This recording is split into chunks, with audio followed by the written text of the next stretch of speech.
and gentlemen, we are practicing writing with a writing prompt today. So, you should have your articles with the writing prompt in front of you. So, the very first thing we're going to do is look for that writing prompt. So go ahead and take a second, look at your paper, find that writing prompt on the paper.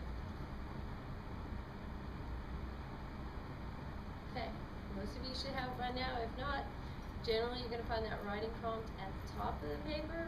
Sometimes it'll be on a separate page, but find that writing prompt. Okay, now the next thing we need to do is decide what kind of writing it is that they want us to do.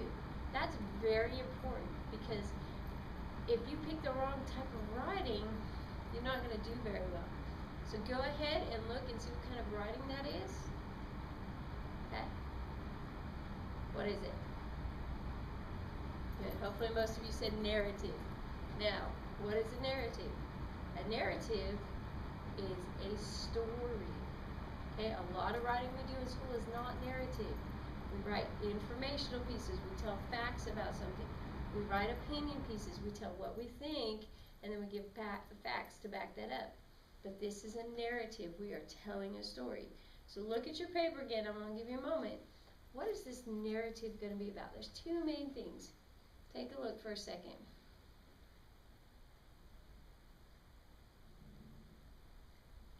Okay, as you're glancing through, you probably noticed two things. Okay, what are those two things?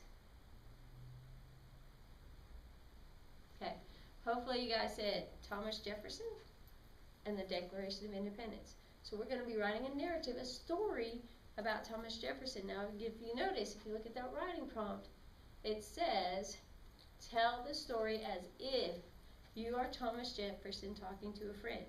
Okay, so this is a narrative, first person. Your character, your person in this story is Thomas Jefferson. So you're going to be writing as if you're Thomas Jefferson. So would you write like a fifth grader and talk about your gummy bears you ate for lunch? No. You need to write as if you are Thomas Jefferson. Okay? So, here's what we're going to do. First off, you're going to do a reading of your articles. This is very important. If you're going to write as if you're Thomas Jefferson, you need to know some things about him, right? Before you write anything down. Because if I just start writing, how do I know I'm being like Thomas Jefferson? Okay, so first thing you do, read through all your articles. Don't write anything. Okay, just read through those articles. Okay, and you can pause the video here if you want and let them read the articles, or we can go ahead and keep going and you can have them read it afterwards. It's up to you. Okay, but first thing, read through your articles. Then when you're done with that, now you got to know a little bit about Thomas Jefferson.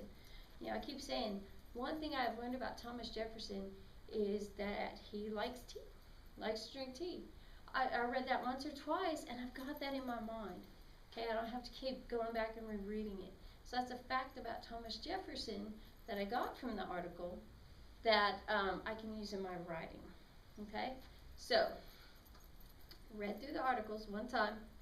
Now, the second time, we're going to start taking our notes. We're getting our information down. Okay, it's really important when we're taking our notes that we kind of think about what is it we mean. Okay, so in a narrative, there are three things you really want to focus on. First one is character, who the story is about. This story obviously is about Thomas Jefferson. So in your character section, don't just put the name Thomas Jefferson. Oh, and his buddy John Hancock. Tell me about Thomas Jefferson. What does he like to eat? What does he like to do? I mean, give me some details about Thomas Jefferson himself. Okay, what is he really like? That's your character. The next one is setting. Setting is the time and place. That's the day of the year, May 15th, 1776, whatever. Get those dates down, that information. Okay, time of day. Was he writing in the morning, the evening? When was this all going on? Get that when part of it in there. Okay, the other part of setting is the where. Where was he writing at? Where did they sign the Declaration at? Any information that's in those articles about that, get that written down under your setting. Okay. Finally, the plot. That's a little bit harder on this one because It's not like we're talking about an event that took place at one moment in time. Writing the Declaration took time. They had to do a bunch of different things. They got really involved with talking about it, discussing it. So you really need to look and say, okay, what did Thomas Jefferson do? And then you also need to decide and to write about why he did it.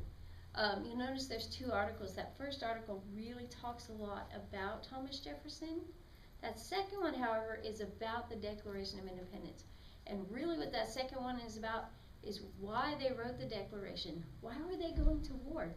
They put all their reasons in that Declaration of Independence. This is what we don't like. This is why we're doing what we're doing. That's an important part of your writing, because if Thomas Jefferson is talking about this declaration and what it means, he's going to tell people what it means, why he wrote it. So in your events, talk about what Jefferson did in the process of writing, but also include why he wrote it. Okay. That's your notes. You should have lots and lots of notes. If you have one or two, three things written in each section, not enough. Lots and lots of details. Most important thing in writing is lots of details. Also, make sure your notes are notes. Don't write complete sentences down. Okay? I don't want a copy of the article. I want you writing as Jefferson. So when you write down those notes, just a few words at a time. Okay? He ate breakfast every morning, so I put eats breakfast every day. Okay? Really simple. Short to the point. Also, when you're getting your notes, you're going to find that you get some character notes here, some plot notes here, some setting notes here. Write them as you find them. Don't go, okay, I'm only looking for character, and then, this paragraph is just character. Well, now I'm looking for setting, so I go in the next paragraph, I'm looking for setting, but I haven't finished putting my character notes down. So you're going to find them all over the place. Put them down as you find them. Okay. Again, you can pause the video here, or you can let it run out, up to you. But the next thing I'm going to talk about is writing the draft. Okay? In this draft, what you want to do is, again, you're writing as if you're Thomas Jefferson. It's about having a conversation with a friend. So write it the way you would write to a friend. Hi, this is me, Thomas Jefferson. You are not going to believe what we have done over the past 2 weeks. Okay? It's Thomas Jefferson talking. You don't say, Thomas Jefferson wrote the Declaration of Independence. He wrote it in 1776. That's informational. That's not narrative. Tell the story. You are Thomas Jefferson, and you're telling your friends about all these wonderful, incredible things you are doing right now. Tell that story. Okay? That's your draft. Make sure you pull in those details that you wrote down in your notes. If you put in your notes that he's 33 years of age, put something down like, I can't believe all this has happened and I'm only 33 years of age. Okay? Just include it. Draw it in. Pull it in. Okay? When you're finished, okay? You got all your details. You're done and explaining everything. Okay? That's your draft. Once you're finished with your draft, you're going to do your revision. Now, ladies and gentlemen, most of you aren't going to get to this part today. And you might even play the rest of this video next week just as a reminder. Take your time in your writing. Take your time. You have plenty of it. But when you do get done with your draft, don't forget to let other people look at it. If you are the only one that looks at your writing, you're never going to see your mistakes because you don't know their mistakes. If you think the word because it's spelled C-U-Z, then that's how you're going to write it. When you read it, it's going to look the same.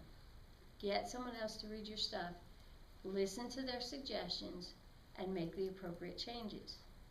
Then finally, you're going to write your final draft. Okay? Again, we might not get to that today. This might all be the second week. But take your time. Write carefully. Write neatly. Read back over it. Every time you write a draft, you need to read back over it, even if it's your final one, because you never know. You meant to write the word they, and you put T-H-E instead of T-H-E-Y. Make sure you're reading back through it. Anyway, I'm going to let you get to it. I look forward to reading it. Do a great job.